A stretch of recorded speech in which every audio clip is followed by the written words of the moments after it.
اسولف لكم هاي القصه حقيقيه. اخوان ثلاثه من اهل البصره التحقوا بالفتوى للحشد.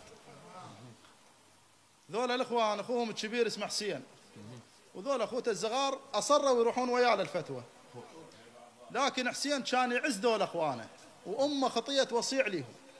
دائما بكل قاطع حسين ما يفرد روحه من عندهم، دائما يحاول يصير ويا اخوته بالنقطه او بالقاطع.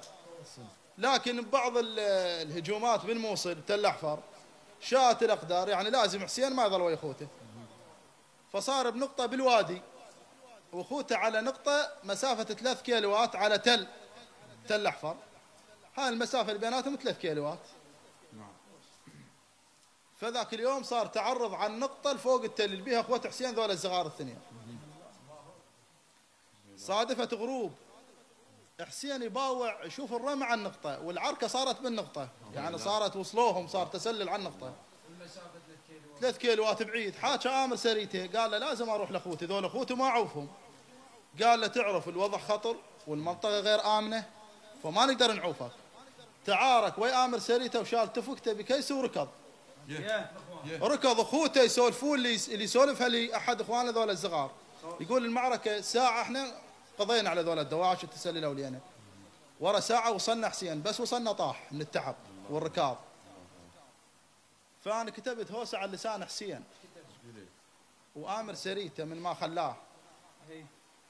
قال لا مضهن لا مضهن يم اخوتي شلون اظل هنا ويشم الهوى حسين وتفقته بيمنى.